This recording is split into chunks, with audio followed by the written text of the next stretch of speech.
So thank you for having inviting me to present you so the safety aspects of melatonergic drugs, and especially regarding their use as hypnotic drug in older age. Just this slide to remind you that in Western European countries, elderly represent, and when I say elderly, I say people who have more than 65 years old, in fact represent about 1/4 of the population, but account for more than half of the drug who are prescribed.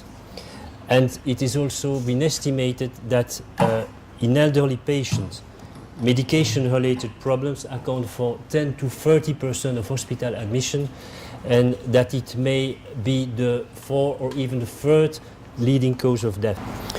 Now, the potential for adverse drug reaction is also a function of the number of drugs the subject is taking. It is estimated that about 6% have at least one adverse effect when the elders take 2 meds a day. It rises to 50% when elders take 5 different meds a day, and up to 100% when they take 8 or more different meds a day. And when you know that about 2/3 of elderly patients take 5 to 12 meds a day, you understand the scope of the drug safety issue in the elderly. So now, what about sleep medication use in the elderly? Professor Waite just mentioned that it is in France that we have a kind of record, I will say. So this year, for this reason, I present here the result of a survey made 5 years ago. It was shown that at least in France, there was a regular use of sedative hypnotic drugs in about 1/3 of elders more than 65, and about 40% of elders aged 80 or more. And despite this high consumption of hypnotics in elderly patients, there are very few placebo-controlled trials of pharmacological effects in terms of efficacy and safety that are done in patients having insomnia. Just to mention, Crystal 3 years ago made a kind of compendium of all of this trial, and he found only 12 studies who were investigated with a double-blind placebo-controlled design the effect of hypnotic drugs in insomnia. So I will just detail the study that Professor Waite told you. This is the meta-analysis from Glass, published in the BMJ in 2005. In fact, at that time, the meta-analysis was done with all studies performed with hypnotic drugs in elderly patients with control condition. It could be a placebo or it could be a reference drug. And you see that most of these patients, more than 200,000 patients, they were on Z drugs, Zaleplon, Zopiclone, or Zolpidem, and the other were on classical benzodiazepine drugs. So it could make odds ratio, meaning what is the chance to have at least one adverse event when taking the drugs compared to subjects who were not taking the drugs. And you see that it's about 5 times more frequent to have a cognitive adverse event when you take an hypnotic drug in this population. For psychomotor adverse events is 2.6, and daytime fatigue it's 3.8. So, and in fact, it is from this study that is derived the number of patients to treat and the number of patients to hurt. Professor Waite told you before. Another concern is that it seems that the use of hypnotic is associated with death rate. In fact, the group Kripke is well known in sleep medicine because he's claiming for years that it is very dangerous to use hypnotic drugs. This is last of his study. Very interesting study because it's a community study. There were more than 25,000 subjects who were screened during 5 years, and very simply he he made a survival analysis regarding the fact the subject was taking an hypnotic drug or not. And he found a kind of dose-effect relationship. You see here. This is the number of pills the subject is taking a year. So more than 100 pills, it's one hypnotic drug every 3 days. It's not a lot. And here, this kind of subject have 5 times more risk to be deaf, in fact, in a 5 years follow-up period. Of course, it's observed with zolpidem and with temazepam, but with all others hypnotic drug that were studied at that time. Now, of course, it does not mean causality. It means that insomnia itself could lead to death more rapidly. There are other studies showing you that it could be that people who are insomniac have more severe disease, leading more quickly to death. But what's also important as far as the speech here is concerned is that the effect, in fact, the differential effect when you take hypnotics or not, is more marked in the more older age group. Here you see the survival rate during 5 years with a patient taking hypnotics here, and the converse curve with subject who are not taking hypnotic is here. But the younger, you see, the difference is really less marked. Now, what are the common issue we have with GABAergic hypnotic drug in the elderly? You have ventilatory depression. These are nighttime adverse effects, meaning that it happens during the night. Ventilatory depression, anterograde amnesia. It's also, as Professor Waite mentioned, a reason why in clinical trial it's very difficult to see a subjective effect of a non-benzodiazepine drug when you compare it to a benzodiazepine, because people don't remember that they have awakening. Now, other things who happen are dizziness, loss of balance, and risk of falls. I did not mention that, but in the GLASS meta-analysis I showed you before, in fact, there were 7 severe adverse events. Of these 7 severe adverse events, 6 were night falls, with resulting in 3 cases of broken bones. So, meaning that it's really important to have a correct balance, that the drug is not impairing the balance when the older subject is waking up during the night.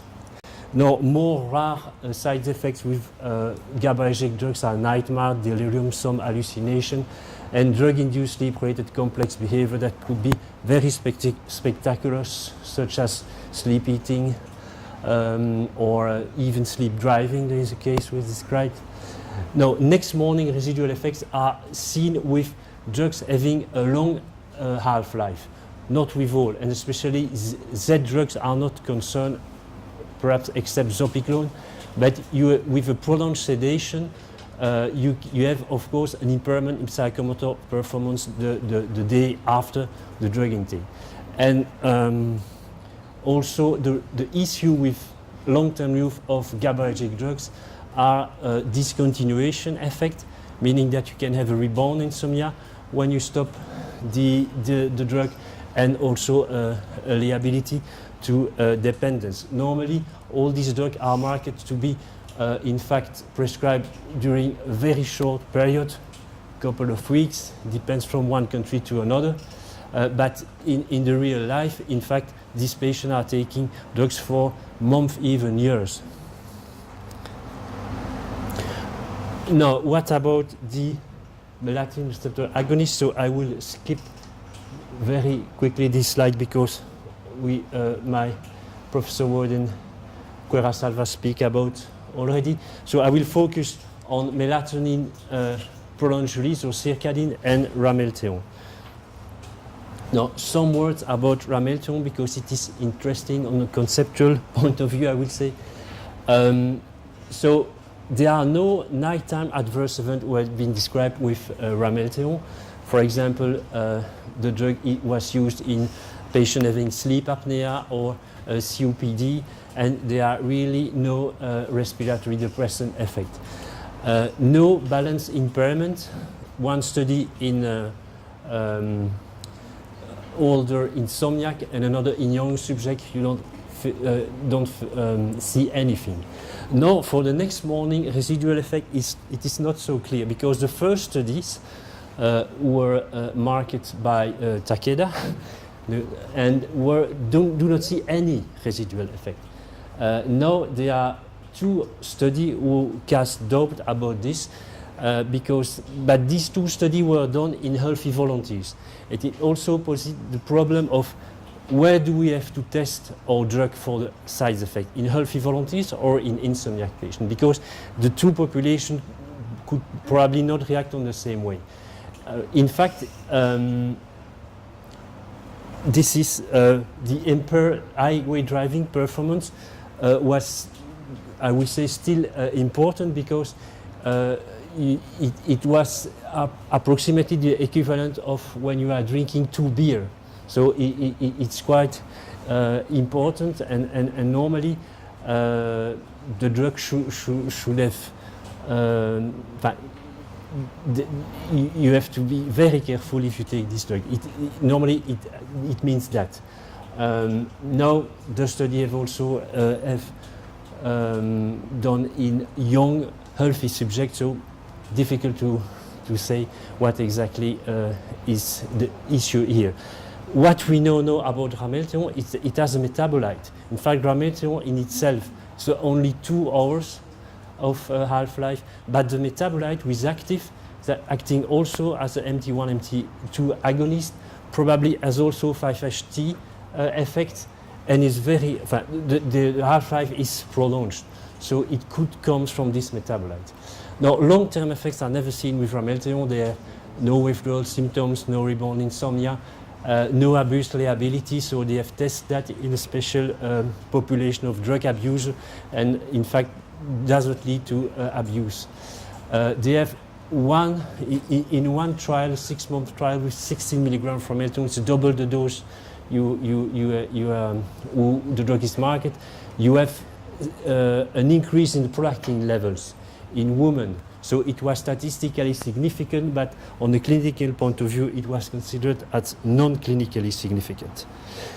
Now I come to Circadin, so I will go through. So this is the list of the studies that were performed regarding Circadin. In fact, our group was involved in some of these studies, most the pharmacodynamic study, when we study the effect of Circadin on sleep, or on, for example, balance, driving, etc. So just mention what particular with Circadin is that all the studies were performed in primary insomniac patients who were aged more than 55 years, excepting the two here. And when we did the crossover study with healthy volunteers, they were also more than 55 years old. Next slide. So what all these studies tell us? So first, there's a very few side effects. In fact, with Circadin, here it's about half of the patients were exposed to Circadin versus 37% of patients exposed to placebo. Now, if you express, in fact, you remember in some study, patients were exposed during 6 months, in other study during 1 year. So a better way to represent the adverse event who are coming with the drug is to express it by rate of patient with adverse event per 100 patients treated a week. And in this case, you see that you have less, in fact, patient affected by adverse event with Circadin than with placebo. So how you can explain that? In fact, you have to remember these are patients, meaning that when the clinician is asking for adverse event, he will also include in this adverse event some things that are related to the illness. And so this is what we have with the adverse event on placebo. Now, if you cure the illness, you will have less of this adverse event. And if the drug itself doesn't cause any adverse events, of course, you will have less adverse event with the drug. So what were these adverse events? Headache, back pain, pharyngitis, asthenia. So in less than 2% of the global population, patient on Sercadine or on placebo. So this is one of the pharmaco studies we performed, just to show you that Sercadine does not alter sleep architecture. This is the REM sleep duration here. Baseline treatment during the early run-out or late run-out, we see exactly the same amount of REM sleep. Here you have, regarding non-REM sleep, we make a spectral analysis because it's a more, I will say, specific or sensitive way to see if a drug has an effect on non-REM sleep. And you see again placebo and Sercadine does not differentiate. So it means that the drug is really not affecting sleep architecture despite having an effect, for example, on sleep onset latency. Now for postural stability, so study in healthy volunteers, older healthy volunteers. So you see here that we have compared Sercadine to Zolpidem, 10 milligram. And here you have the effect of Zolpidem. So these are two conditions. A is with the eyes closed and B is with the eyes open.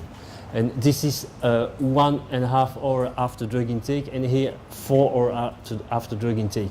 So a very huge effect of Zolpidem, that's what we expected.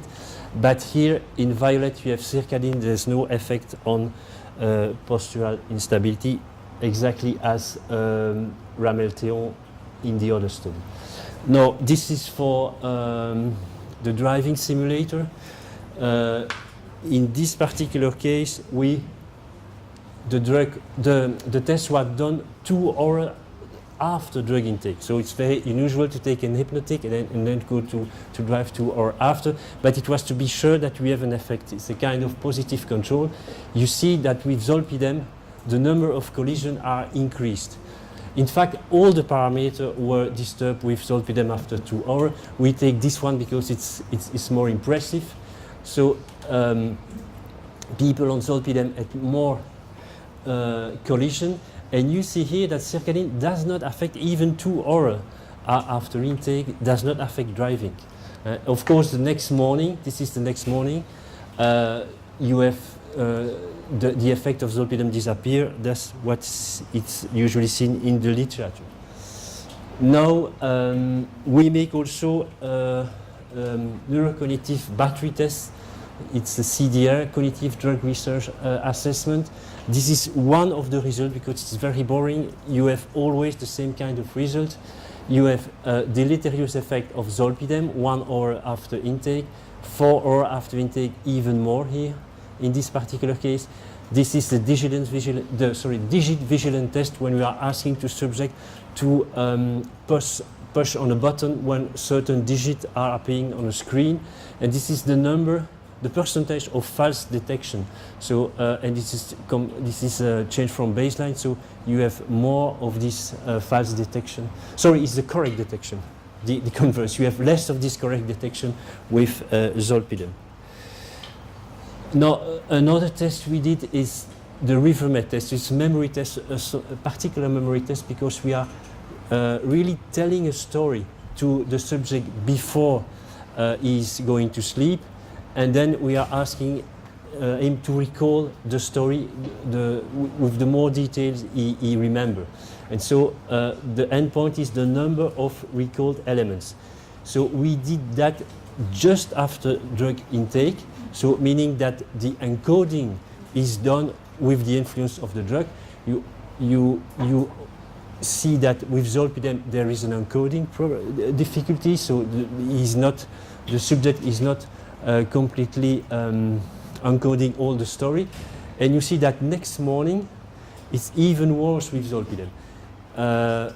And you see circadian does not affect so the encoding and also the retrieval, next morning retrieval. So this is important because, as you know, that sleep seems to be involved in the memory processes. It could mean, but the study was not designed for that, but zolpidem is in fact contract the memory consolidation.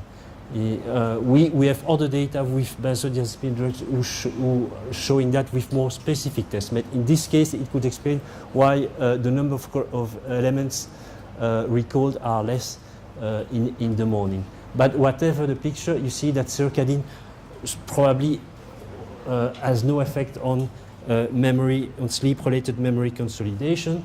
And finally, this picture comes from clinical studies.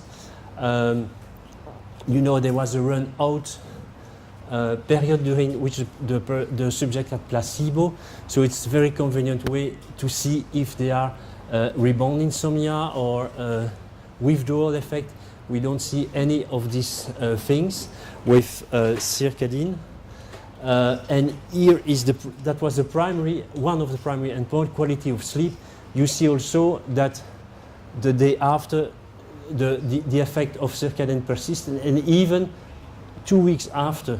So at the end of the run-out period, you still have an effect, meaning that the drug is really not subjected to a rebound effect or withdrawal symptoms. So this will be my last slide, this comparison between what you have, the most important side effect you have with GABA agonist compared to melatonergic agonist. So balance impairment, risk of falls with GABA agonist. Some of these more rare effects. With melatonin agonist, we have seen that sleep architecture is preserved, at least with circadian, because we were also involved in a multi-center study with Ramelteon. It was a 6-month study with PSG every month approximately, and in this case, Ramelteon systematically decreased, in fact, slow wave sleep and tend to increase stage 2 sleep. So in this respect, it seems that Ramelteon looks like a classical benzodiazepine drug. No respiratory depressant effect with Ramelteon. Circadian, it was not tested, but you can trust me when I say that probably there will surely no effect on respiratory during sleep. Here, with GABAergic drugs, you have prolonged sedation with long half-life compounds, impairment of memory functioning. With melatonergic drugs, certainly not with circadian, could be with Ramelteon. And then long-term effects, discontinuation effects, dependence liability, and cognitive effects with benzodiazepine drugs. You don't find any of these effects with melatonergic drugs. Ramelteon was shown not to have abuse liability. Circadian was not tested in this design, but probably, or even surely, you don't have any abuse liability with circadian, as with all melatonergic drugs, I will say. No withdrawal symptom, no rebound insomnia, and some no endocrinologic alteration, excepting again Ramelteon with the prolactin level. So to summarize, it's clear that melatonergic agonists are safer than GABA A agonists. I think I have convinced you. Thank you.